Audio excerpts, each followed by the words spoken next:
Představte si, že můžete brázdit cizí světy s nepřátelskými obyvateli a drsným prostředím a nesetkat se s žádnými hrozbami pro vás ani pro vaše blaho.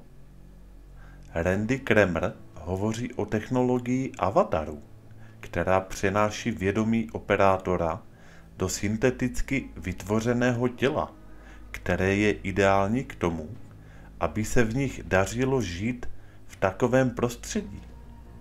Randy více než lidské zkoumání jiných světů odhaluje, že mimozemské bytosti používají tuto technologii k tomu, aby mezi námi žili neodhalení po celá staletí. Zde je rozhovor mezi Emerym Smithem a Randy Kramerem o technologii avatar. Emery, co je avatar? Co jsou avatary? A jak jsi jim byl vystaven na základě tvých zkušeností s obrannými silami země? Randy, takže avatar je v podstatě jako ten film. Je to dálkově ovládaný dron. Pokud bych to tedy měl velmi jednoduše rozebrat, jdu-li do obchodu a koupím si dron, mám řídící mechanismus a mám dron, který ovládám na dálku. Takže v tomto případě mluvíme o dronu, který je biologickou skořepinou s řídícím mechanismem v mozku, který v podstatě vysílá stejné signály z mého mozku, takže řídící mechanismus, dálkové ovládání je můj mozek v teleoperační posteli, přenášející tento signál do mozkového rozhraní počítače, který pak řídí biologický dron naprosto stejným způsobem, jako bych ovládal své vlastní tělo. Emery, jak dlouho trvá růst těchto dronů? Randy, závisí na mnoha věcech, ale podle toho, co chápu, se většina organických klonů nebo dronů dá vyprodukovat procesem rychlé akcelerace, který podle mých znalostí může trvat méně než 72 hodin. Emery, pociťuješ činy avatara? Například, pokud si avatar zlomí nohu, cítíš tu bolest? Randy, ano, je to obousměrný smyslový zážitek. Znamená to, že cítím smyslový zážitek z dronu. Pokud je dron bodlý, spálený, cítím jeho zápach. Pokud si zlomí kost, cítím to také. Nyní se s mým fyzickým tělem ve skutečnosti nic neděje, ale cítíte ten zážitek. Stále to bolí. Emery, teď, z toho, co jsem shromáždil v projektech, mě informovali, že to není přímá frekvence vidění. Je to svým způsobem hotovo s infraprostorem, kde jsou zprávy a spojení, takže přesněji je to vědomé spojení nebo spíše elektrické spojení. Randy, je to technologické. Rozhraní mozku je hmotný prvek. Rozumím tomu tak, že používají sub-EMF frekvenci, nebo to, co se často nazývá subprostorová frekvence. Takže nepoužívá to, co považujeme za normální elektromagnetické spektrum, ale používá signál, který může vysílat stovky nebo dokonce tisíce kilometrů. Abyste mohli být na palubě lodi na oběžné dráze a teleportovat biologickým dronem na povrch planety, kterou máte pod nohama. Emery, mohl bys ovládat více než jeden současně?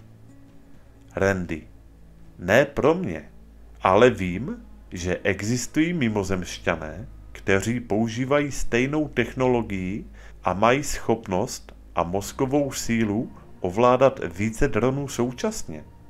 Stejně jako technologie, kterou jsme původně viděli na Zetasu, který ji používá. Často, když přijdou někoho navštívit, převzít nebo unést, nejsou fyzicky přítomní.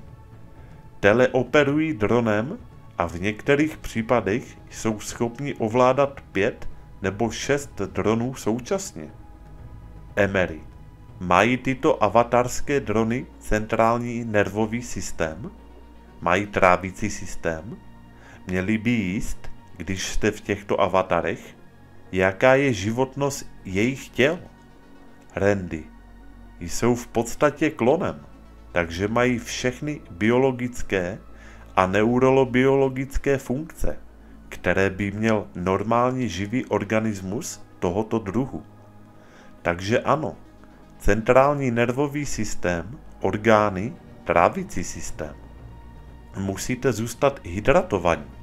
Možná budete muset konzumovat bílkoviny nebo jídlo v závislosti na délce vaší nepřítomnosti a délky mise. Takže ano, je to jako tělo, které je třeba si udržovat. Emery.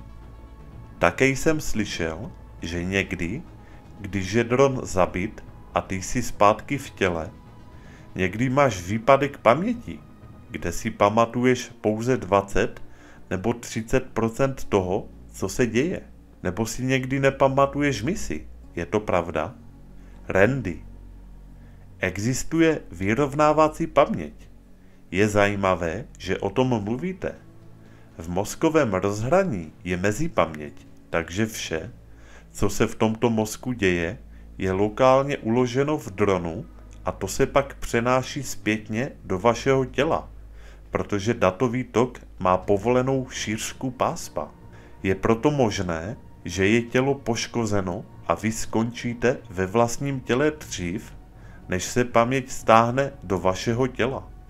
A tak by vám mohlo chybět několik věcí, například co se stalo.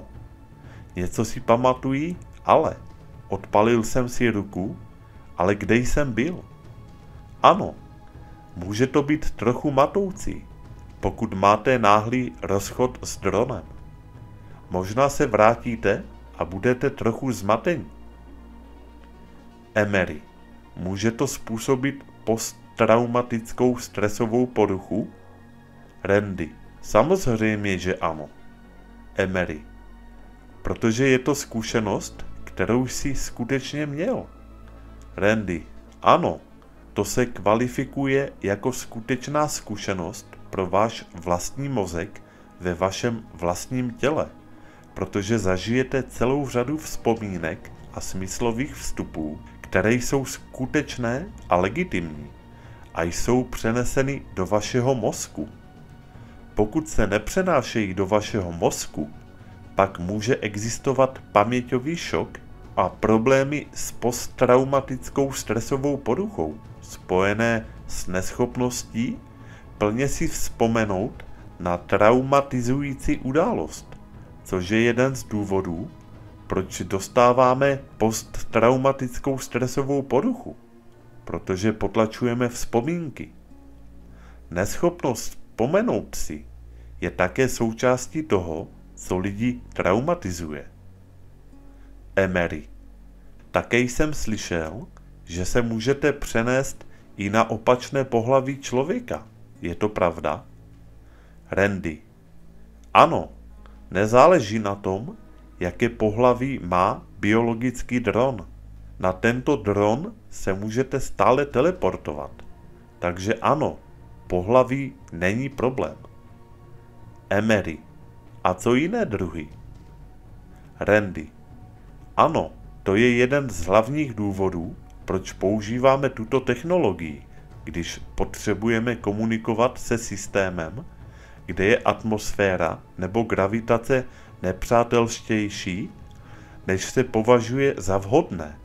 Takže zejména v systémech s vyšší gravitací nebo planetárních systémech se skutečně toxickými plyny nebo mraky kyselých par, které jsou dokonale prodyšnými a obyvatelnými věcmi pro druhy, které se tam nacházejí, ale jsou nepřátelské vůči nám a našemu zařízení, Teleportujete se do biologicky mimozemského těla, abyste mohli interagovat s gravitací a prostředím, se kterým je tato biologie navržena interagovat.